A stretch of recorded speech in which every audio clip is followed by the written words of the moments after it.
But Brenda had a solid alibi. She had been at a library all day studying with a classmate for her dental technician's license. Okay. And I studied from maybe 12 all the way to like about 6. And then to a Chili's restaurant with another friend. All right, you said you had the receipt in your bag? Yeah, I can show you. Yeah, Over here. let's get that. Yep, I bet I can give you other numbers I can. And she had a receipt at the very top of her wallet that she was ready to hand off, you know. We closed out at 8. Actually, it was later. 8:57. Okay, you closed out at 8:57. It was a little too good. Do you mind if I hang on to this? Go ahead. No, yeah, keep it. Okay. I don't need it. But it did prove that it could not have been Brenda seen on the surveillance video driving the Jeep Cherokee. And then Brenda said she knew who was driving the car that day, a friend of hers named Crystal. No, it wasn't me. It was Crystal, the girl that took me. Because I didn't have a car. So, did Crystal borrow a vehicle? Yes. It was Crystal borrowed her vehicle to take me to the library. Okay, so where did Crystal borrow one of his cars? Yes. What kind of car did she borrow? It was that car. Crystal borrowed his Jeep. Okay. That car, I think, yeah. That car.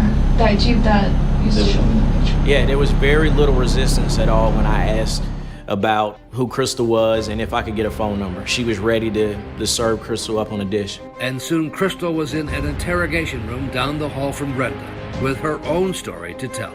We kind of had a game of cat and mouse going.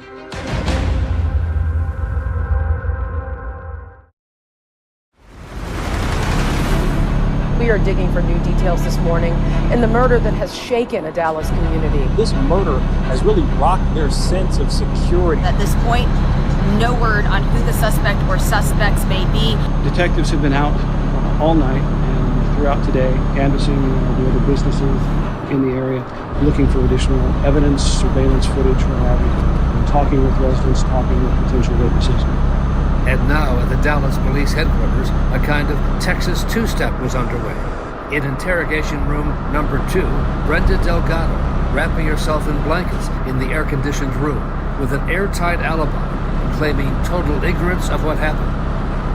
Down the hall, in interrogation room number 4, a woman named Crystal Cortez, a friend of Brenda's, and a challenge for Detective Eric Barnes. Her stories were all over the place, and she's a pathological liar. But Crystal Cortez readily admitted being the driver of the Jeep Cherokee tied to the murder scene. She gave me 3 or 4 different stories about where she was at, how she ended up in the parking garage, what happened when she got in the parking garage. Her first version was that a masked man forced her to do it. The guy gets in my seat. He puts the gun right here. My son's in the back. My son is in the back. My instinct is I'm just as shocked and nervous as anybody else. You know, that sounded like something out of a Hollywood script, and murders just don't happen like that. So one of the things we used to kind of defeat that story was the surveillance footage. The footage showing she made no effort to take off once the gunman left the car. One of the last stories that she told me was that Brenda hired her to go to this parking garage, and she wanted Kendra Hatcher's purse, and specifically her ID card. All for just $500 and some drugs, according to Crystal. And now I have a money exchange for a robbery that took place, and the shooter is in the car, so now we have a capital murder. I had enough to put Crystal in jail in that robbery.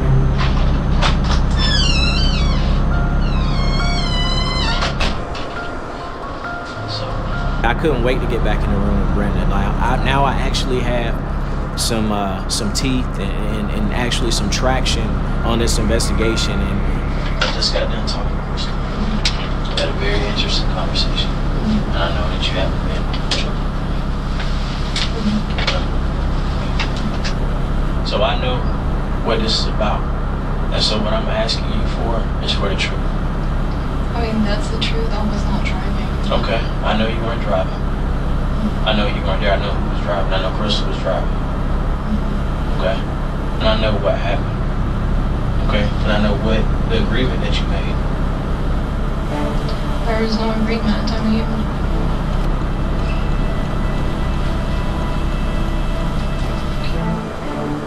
No agreement. So now I start going back to work on Brenda. I didn't quite have enough. I need a little more from her, something that I could use against her to arrest her.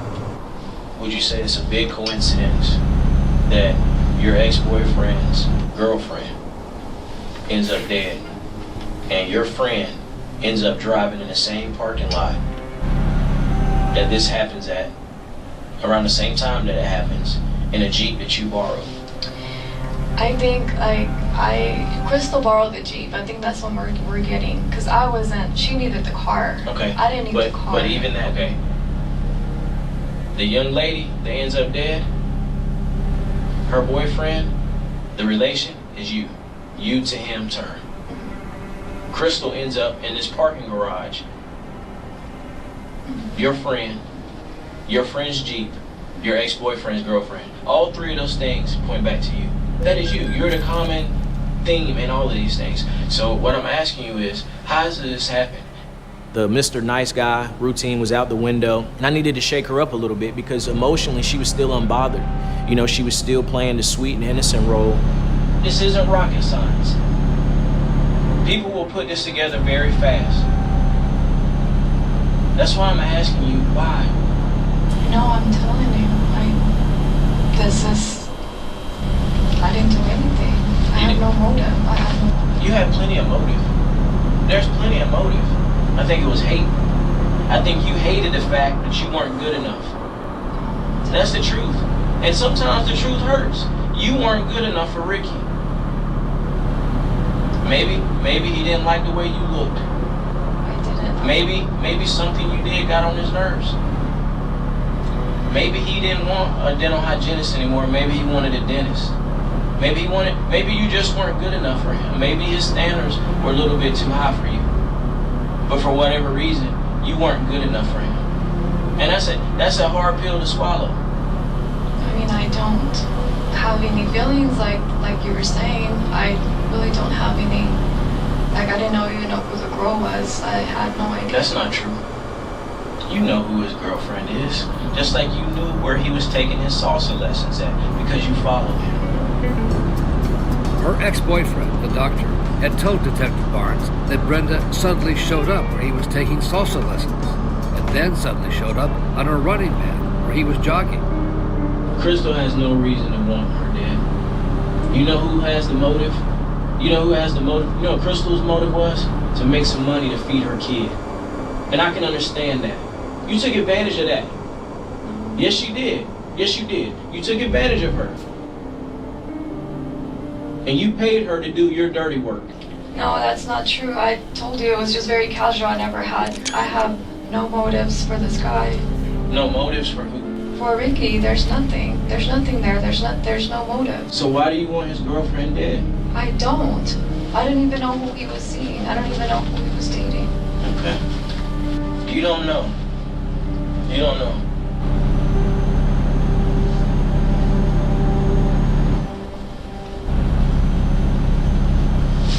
Let's see.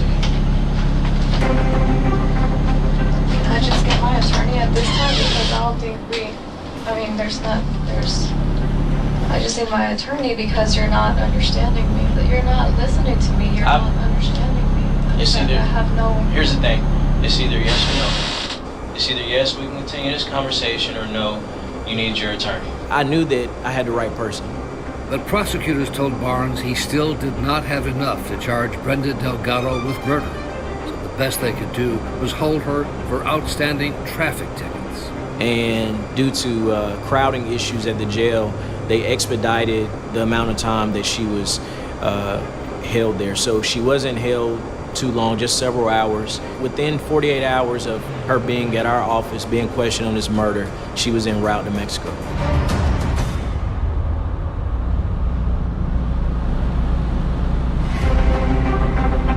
Today we are announcing the addition of capital murder suspect Brenda Delgado to the FBI's 10 most wanted fugitives list, and announcing a reward of up to $100,000 for information leading to her arrest. Delgado should be considered armed and dangerous, given her alleged crime involved the use of a firearm. She became one of the few women in American history who was on the FBI's 10 most wanted list. Once I found out she left the country, I shifted my focus more into figuring out who my gunman was. Detective Barnes discovered there was a common number in the phone records of both Brenda Delgado and Krista Cortez. And I'm interviewing Crystal, and I show her the phone number, and she tells me that's his number. That is the shooter's number. His name was Christopher Love, known to police as a small-time marijuana dealer. This is Miranda warning. You have the right to remain silent, not make any statement at all. I think we may have had him in the interrogation room somewhere between 21 and 22 hours in total. A dentist. A dentist. Female dentist, white female named Kendra Hatcher. Was killed in a parking garage. That never became anything to me. Okay. I don't even know what they said. A white demon can't be serious. Well, I'm just saying, you know. And what about someone named Brenda or Crystal? Yeah, you ever seen this girl? Is she white? She's Hispanic. She looks white, got light skin. I don't know her though. You don't know her? Okay. What is I don't know these people. Are they white or missing? Love repeatedly denied being the man in the surveillance video, even denied that he owned a gun. I ain't threw no guns. I ain't had no guns. I ain't shot nobody. All right. Hey, man, do me a favor. Sit tight up right back. Love's car had been towed into the auto pound, and after first failing to find a weapon, an ATF explosive-smelling dog named Titan happened to be there for a demonstration. And Titan led him straight to the gun. It was on the passenger side of the vehicle, just underneath the center console. We did a search warrant on your car. And we found a gun in your car. So y'all found a gun in my car? Under the center console? This gun right here.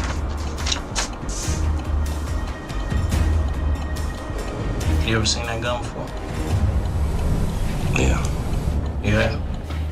Whose gun is that? That's your gun. Okay. Tonight, we announced the arrest of Christopher Love, the person we have identified as having shot Dr. Hatcher. So now the murder board looked like this. Brenda Delgado at the center, alleged to have hired Christopher Love and Crystal Cortez to murder her ex-boyfriend Ricky's new love, her rival, Kendra Hatcher. Friends and family told reporter Skip Hollingsworth how Brenda's breakup with Ricky took over her life. All Brenda could talk about was Ricky and Kendra, and how she wanted someone to hurt Ricky or Kendra. She was falling apart. She was descending into this darker world that she had never been in. And when police finally downloaded Brenda's phone, they found dozens of pictures of Kendra and Ricky. What Ricky didn't know was that Brenda had a kind of spy operation going on. She had access to his iCloud, to his texts, to his phone calls. And she realizes they're going to Cancun. And she wants to kill Kendra before Ricky gets the chance to take her to Cancun. And suddenly, Brenda, the Christian girl who had raised herself on her own bootstraps, had a team of hitmen ready to help her out for $500 to kill her romantic rival. Kendra was gunned down the night before she and Ricky were scheduled to fly to Cancun.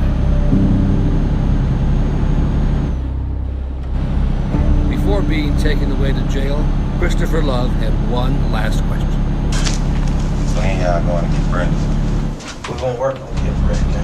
Hey, y'all gonna work on it. Y'all need to go get her. Y'all came and got me. What's that? Y'all came and got me. Y'all need to be going to get her. We're going to get her. Because she the puzzle y'all did. The top of the puzzle y'all need. In speaking with him, he told me that Brenda promised him a lifetime supply of cocaine and drugs. I think he was overpowered by the idea that he was going to be the next biggest drug dealer in Dallas. The murder trial of Christopher Love took only a few days, and he faced the death penalty after rejecting a deal for him to testify against Brenda.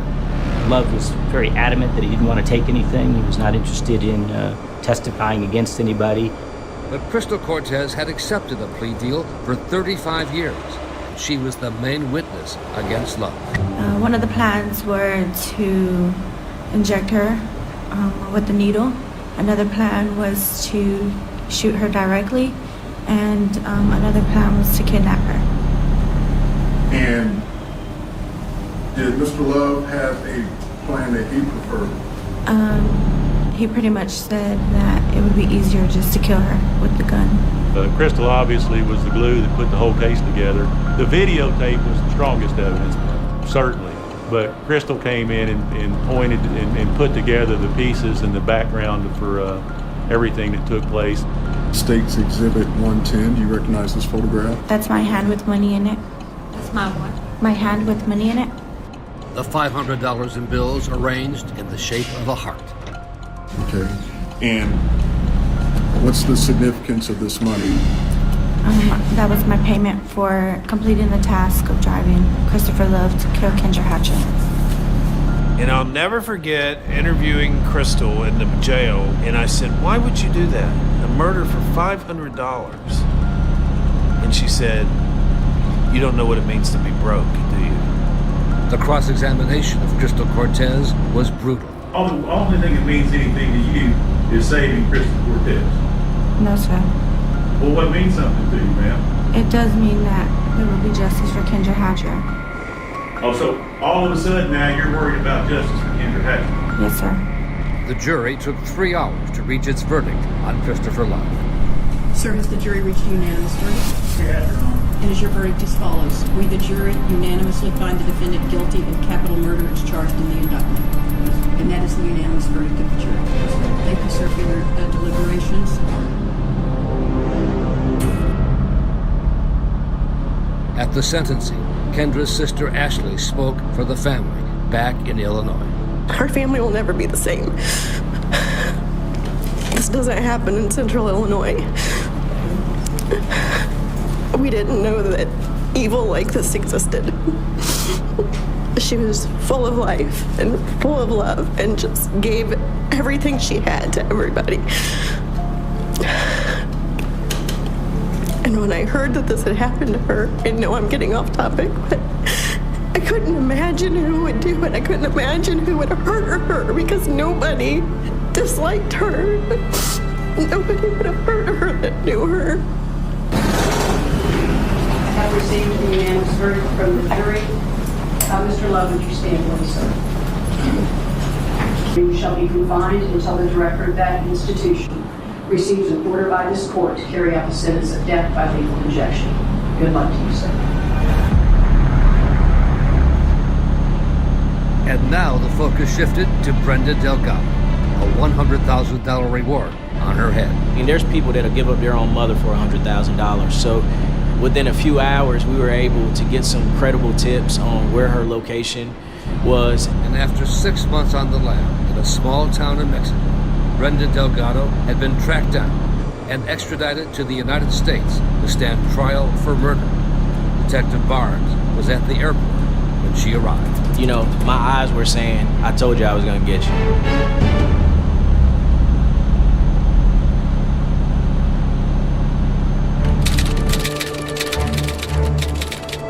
And now to Texas, where a second person is on trial over the alleged love triangle murder for hire plot, which left a young dentist dead. The Christopher Love trial was almost like an appetizer. Brenda was the main course. Thank you, sir. To the indictment, has your client plead guilty or not guilty? Your Honor, not guilty. Thank you. She had her hair back and she was wearing thick glasses. She looked scholarly. She looked harmless. She looked like a librarian. Morning, ladies and gentlemen. Dallas County Assistant District Attorney Kevin Brooks delivered the opening. At the end of this trial, we will have shown you beyond all reasonable doubt that Kendra Hatcher is dead, and she's dead because of the actions of one person, or the planning of one person, the desire of one person. Sitting right there. I think the prosecution was really buttoned up. It felt to me like they were smart. Juror Casey Miller had his eyes on Brenda throughout the opening statement. She had a stone-cold face, just sort of sat and stared. Defense lawyer George Mildred knew the case would hinge on the testimony of Crystal Cortez, who he said was the mastermind of a robbery gone bad. I expect these police and everybody are going to say, well, Crystal Cortez didn't have any motive to kill her. Really? Robbery is a motive. That Crystal is a liar beyond imagination. She lies when it matters. She lies when it doesn't matter. She lies over things that are irrelevant.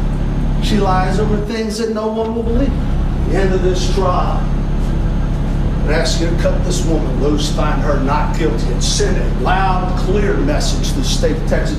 We don't believe Crystal Cortez, and we sure don't believe her beyond a reasonable doubt. I'm going to ask you to find Brenda Delgado not guilty because she is not guilty. Thank you. To lay the groundwork for Crystal Cortez, the prosecution wanted to show there were others Brenda had also asked to carry out attacks, including her cousin, Moses Martinez. This may appear to be the baseball bat that she showed you? Yes, sir. What specifically were you supposed to do with that baseball bat? She wanted me to hit her. And Brenda's roommate, Jennifer Escobar. She told me that first she wanted Ricky in a coma with the bat that is right in front of me. Also, for Kendra Hatcher, an injection needle to put it in her back of her neck. She just wanted to eliminate Kendra Hatcher or even both of them.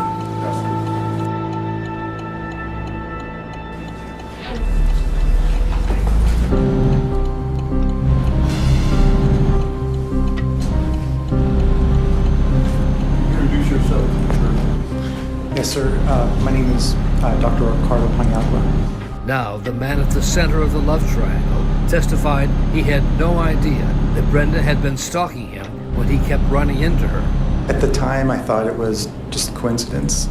No idea of the anger and jealousy building up in Brenda after their breakup. We were platonic friends. And Ricky had been staring straight forward and refused to look over in that direction and finally had to. You see Brenda Delgado in the courtroom today? Yes, sir. And Brenda, who had been staring straight forward, turned and looked at him. Can you, and I understand it's difficult, can you point to her and describe an article of clothing that she wears? And just for a few seconds, they locked eyes. She's at the end of the desk. She's wearing a dark jacket.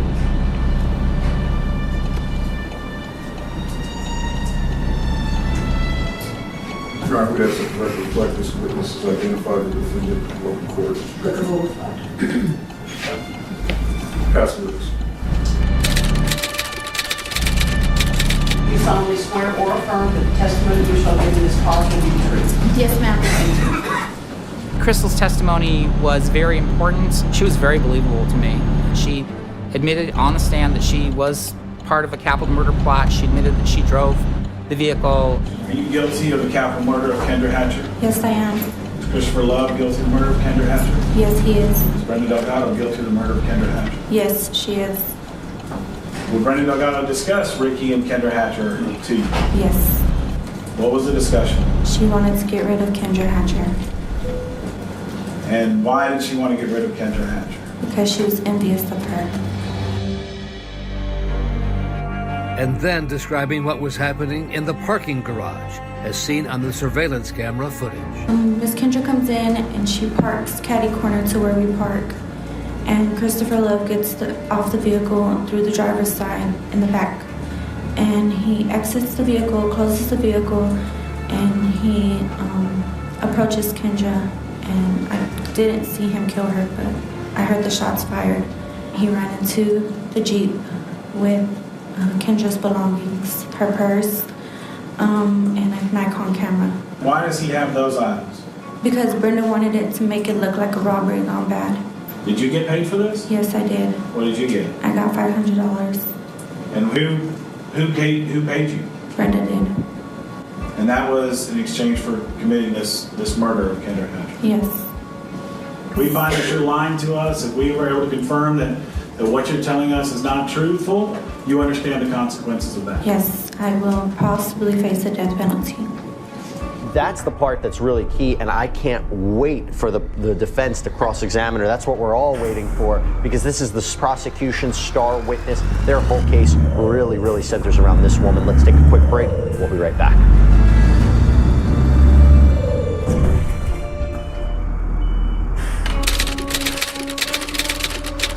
Right now, Crystal Cortez on the stand under cross-examination. So the defense is pulling out all the stops to discredit her testimony. You said you did not tell the whole truth. You recall that? Yes. I told them half the truth. As you get cornered like a rat, you start telling another lie. I object to the characterizations of Mr. Miller.